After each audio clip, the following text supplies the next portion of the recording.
कहानी की शुरुआत होती है बॉस्टन इंटरनेशनल एयरपोर्ट से, जहां क्ले नाम का एक कार्टूनिस्ट अपने परिवार वालों को फोन करने की कोशिश कर रहा था। खैर उसके फोन की बैटरी खत्म हो गई, इसीलिए उसने लैंडलाइन से अपनी पत्नी को फोन किया। तभी अचानक एयरपोर्ट पर कई लोग दर्द में भयानक तरीके से चिल्लाने लगे और उनके फोन अब भी उनके कानों पर थे। एक भयंकर आवाज उनके कानों को चीर रही थी और कुछ ही पलों में उनके मुंह से झाग निकलने लगे और वो सभी अचानक से ज़ॉम्बीज में बदल गए। फिर उन्होंने बचे हुए लोगों पर हमला बोल दिया और चारों ओर अफरा तफरी मच गई। लोग पूरी तरह पागल हो गए, एक दूसरे को नीचे गिराने लगे और जिस लड़की ने पुलिस को फोन किया था अब वो भी ज़ॉम्बी बन गई। क्ले ने देखा कि रेस्टोरेंट का कुक अपने चाकू से सबको बेरहमी से मारता हुआ उसके करीब आ पहुंचा, तो क्ले ने अपने पोर्टफोलियो से उससे बचने की कोशिश की। तभी कुछ गार्ड्स वहां आकर ज़ॉम्बीज को गोली मारने लगे और क्ले को एहसास हुआ कि जिन लोगों ने फोन पर बात की सिर्फ वही ज़ॉम्बी बने। इसीलिए उसने गार्ड्स को फोन सुनने से मना कर दिया। उसी वक्त बाहर दो एयरप्लेन्स आपस में टकरा गए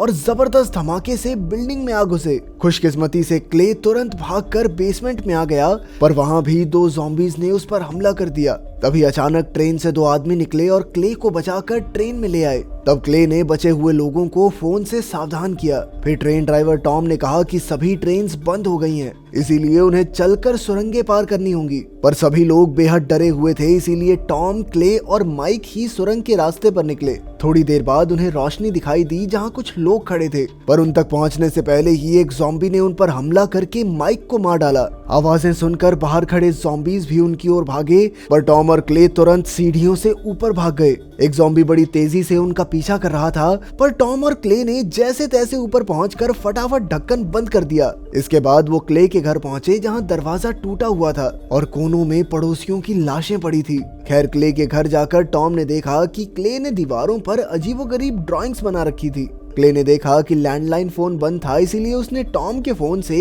अपनी पत्नी को मैसेज भेजकर सावधान किया, पर जो जवाब आया वो उन्हें समझ ही नहीं आया। फिर टॉम ने उसे फोन फ्रीजर में रखने को कहा ताकि बैटरी जल्दी खत्म ना हो। इसके बाद शाम को जब वो दोनों आराम से बैठे हुए थे तो किसी ने अचानक से दरवाजा खटखटाया। क्ले ने धीरे से दरवाजा खोला तो वहाँ उसकी पड़ोसन एलिस थी। उसके हाथ में चाकू था जिससे खून टपक रहा था, लेकिन वो ज़ॉम्बी नहीं लग रही थी, इसीलिए क्ले उसे अंदर ले आया। फिर एलिस ने डरते डरते बताया कि उसकी माँ भी ज़ॉम्बी बन गई थी, इसीलिए उसे अपने हाथों से अपनी माँ को मारना पड़ा। क्ले ने उसे नहाने को कहा और उसे अपनी पत्नी के कुछ साफ कपड़े दिए। फिर क्ले ने फैसला किया कि वो अपने परिवार को ढूंढने बाहर जाएगा, क्योंकि जब ये हमले शुरू हुए थे तो उसकी अपनी पत्नी से आम इंसान की तरह बात हुई थी, यानी हो सकता है कि वो अब भी ज़ॉम्बी ना बने हों।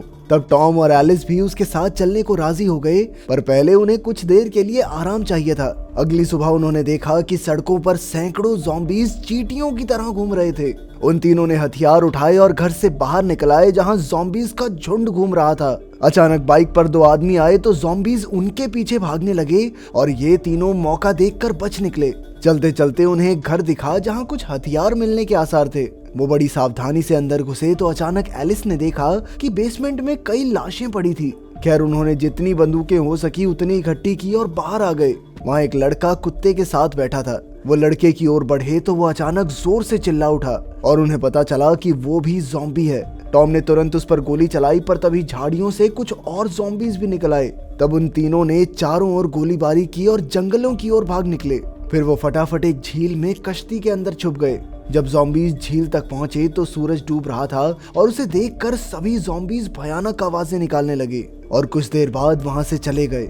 बाद में क्ले और उसके दोस्तों को एहसास हुआ कि ये ज़ॉम्बीज सूरज डूबते ही खुद ब खुद रुक जाते हैं। फिर टॉम ने पूछा कि आखिर उन्हें हमारी लोकेशन हर बार पता कैसे चल रही है, तो क्ले ने कहा कि जब हमें घर के बाहर उस लड़के ने देखा था तो सभी ज़ॉम्बीज के दिमाग में इस लोकेशन का सिग्नल चला गया होगा। इसका मतलब ये था कि वो सारे ज़ॉम्बीज एक दूसरे से कनेक्टेड थे।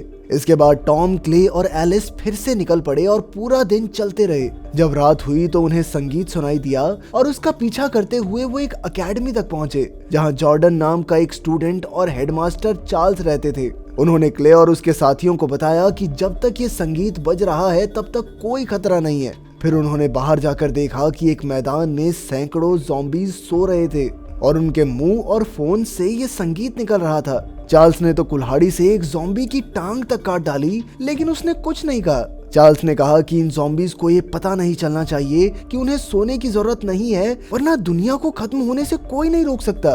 खैर अब उनके उठने से पहले उन्हें सारे ज़ॉम्बीज को मारना होगा, इसीलिए उन्होंने उन पर गैसोलीन छिड़क कर जलाने के बारे में सोचा। फिर टॉम और क्ले एक ट्रक में बैठकर ज़ॉम्बीज से भरे खेत में गैसोलीन छिड़कने लगे। बाद में चार्ल्स ने खेत में जलता हुआ एक तीर छोड़ा और अचानक वहां जबरदस्त आग लग गई। जल्द ही कुछ ज़ॉम्बीज उठने लगे तो क्ले और उसके साथियों ने ज़ॉम्बीज पर गोलियां बरसा दी। तभी अचानक आग बढ़ती हुई उनके ट्रक तक आ पहुंची और एक जबरदस्त धमाका हो गया जिसमें बेचारे चार्ल्स की मौत हो गई। ये देखकर जॉर्डन को काफी गहरा सदमा लगा, पर क्ले ने उसे जैसे तैसे सहारा दिया। कुछ समय बाद वो सब एकेडमी से निकल पड़े और काफी देर इधर उधर भटकने के बाद उन्हें एक खाली थिएटर मिला जहां उन्होंने छिपने का फैसला किया। थके होने के कारण जल्द ही सब सो गए, पर क्ले को अचानक बाथरूम से कुछ आवाजें सुनाई दी। क्ले बाथरूम में गया तो उसे एक ज़ॉम्बी बना आदमी दिखाई दिया जो बिल्कुल राक्षस बन चुका था। वो क्ले पर हमला करने ही वाला था कि अचानक क्ले की आंख खुल गई और उसे एहसास हुआ कि ये सब सिर्फ एक सपना था। पर जब उसने अपने साथियों से बात की तो पता चला कि उन सबको उस आदमी का सपना आया था। ये काफी अजीब बात थी क्योंकि ये राक्षस क्ले की बनाई हुई कॉमिक्स का एक विलन था। खैर रात होने पर जब वो सब बाहर निकले तो उन्होंने देखा कि हजारों फोन्स का ढेर बनाकर जला दिया गया था। तभी टॉम और एलिस के फोन की घंटी बजी तो उन्होंने भी अपने फोन इस ढेर में फेंक दिए। फिर कुछ घंटे चलने के बाद उन्हें एक बार मिला जिस पर लिखा था कैशबैक नोफो। उन्हें लगा कि शायद इसका मतलब होगा कि फोन अंदर ले जाना अलाउड नहीं है, तो उनके पास फोन थे नहीं तो वो अंदर घुस गए। असल में यहाँ काफी सारे इंसान थे जो ज़ॉम्बीज बनने से बच गए थे और अब उन सब का प्लान था काशवाक नाम की एक जगह जाने का, क्योंकि वहाँ 1% भी फोन सिग्नल नहीं आते। बाद में टॉम ने क्ले से पूछा कि उसकी कॉमिक के अंत में क्या होता है, पर क्ले के पास कोई जवाब नहीं था क्योंकि उसने कॉमिक खत्म ही नहीं की थी। खैर बाद में जब सब सो रहे थे तो अचानक सैली को अजीब सी आवाजें सुनाई दी। उसने देखा कि दरवाजा तो बंद था, इसीलिए उसने दरवाजे पर कान लगाकर वो आवाज सुनी। तभी क्ले की भी आंख खुली और वो सैली की ओर बढ़ा, पर अचानक वहाँ मौजूद कुछ लोगों ने उस पर हमला कर दिया। असल में सैली और ये लोग न जाने कैसे ज़ॉम्बीज बन गए थे और जल्द ही उस बार में हाहाकार मच गया। क्ले ने गोली चलाकर एक ज़ॉम्बी से अपनी जान बचाई और टॉम ने भी उन्हें मारना शुरू कर दिया। उधर सैली एक आदमी के कान में भयंकर तरीके से चीख कर उसे ज़ॉम्बी बना रही थी। तब हमें पता चलता है कि अगर कोई ज़ॉम्बी की चीख को नजदीक से सुन भी ले तो भी वो ज़ॉम्बी बन जाता है। जल्द ही ये ज़ॉम्बीज बचे हुए लोगों पर हमला करने लगे, पर टॉम और एलिस ने धुआंधार गोलीबारी करके सबकी जान बचाई। आखिरकार एलिस ने सैली के सर पर बट मारकर उसका काम तमाम कर दिया, पर सभी ने देखा कि ज़ॉम्बीज के वार से एलिस बुरी तरह जख्मी हो चुकी थी। इसीलिए वो उसे धूप में ले आए जहां एलिस ने अपनी आखिरी सांसें ली। उसे दफनाने के बाद टॉम, क्ले और जॉर्डन फिर से एक नए सफर पर चल पड़े, पर वो ये नहीं जानते थे कि सपने वाला राक्षस उन पर नजर रखे हुए था। कुछ घंटों बाद उन्हें एक कैंप मिला जहां रे और डेनिस नाम के लोग थे।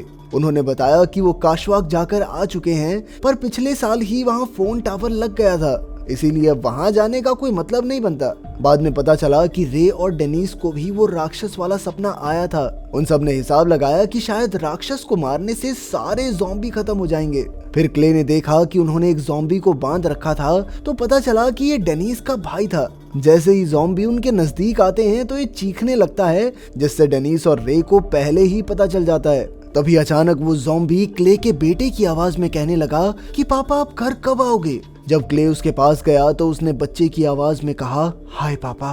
तब टॉम ने तुरंत उसे गोली मार दी ताकि वो उनकी लोकेशन बाकी ज़ॉम्बीज को न बता दे। इसके बाद वो सब रे के आइसक्रीम ट्रक में बैठकर भाग निकले, पर कुछ घंटे बाद रे अचानक रुक गया और जंगल की ओर जाने लगा। तब क्ले भी उसके पीछे गया तो रे ने बताया कि उसे हर जगह वो सपने वाला राक्षस दिख रहा है और अब वो ऐसी जिंदगी से तंग आ चुका है। अब वो और नहीं झेल सकता था, इसीलिए उसने क्ले को एक फोन नंबर दिया और कहा कि जब सही वक्त आए तो तुम स्लिप पर लिखे हुए इस नंबर पर कॉल करना। फिर अचानक ही वहाँ एक बम फट गया जिसमें रे की जान चली गई।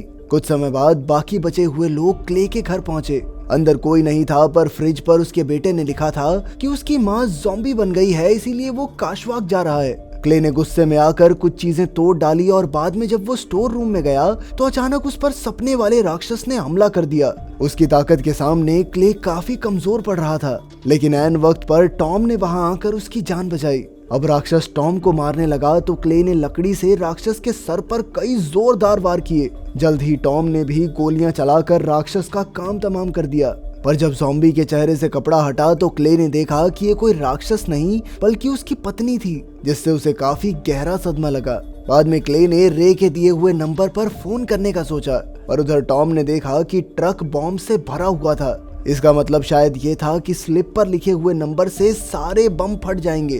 तब क्ले ने अकेले ही काशवाक जाने का फैसला किया, क्योंकि वो किसी भी हालत में अपने बेटे को ढूंढना चाहता था। उसने टॉम, डेनिस और जॉर्डन को अपनी पत्नी की गाड़ी की चाबी देकर कनाडा जाने को कहा।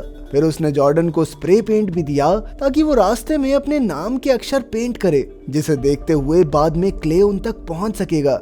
आखिरकार सबको अलविदा कहकर क्ले ट्रक में निकल गया, और जब वो काशवाक पहुंचा तो उसने देखा कि हजारों ज़ॉम्बी टावर के चक्कर लगा रहे थे। क्ले उन्हें रौंदते हुए आगे बढ़ गया और आखिरकार वो राक्षस के सामने आ गया। उसने राक्षस पर भी ट्रक चढ़ा दिया और बाहर आकर उस पर अंधाधुंध गोलियां चला दी।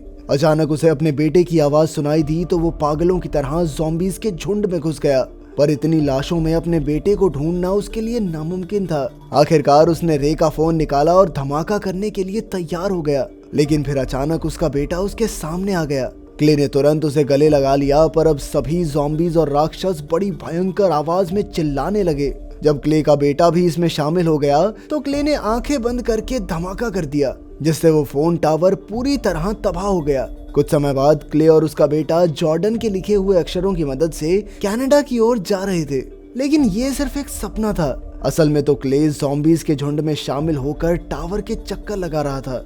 अगर वीडियो पसंद आई तो लाइक कर देना, चैनल को सब्सक्राइब कर देना। मिलते हैं अगली वीडियो में।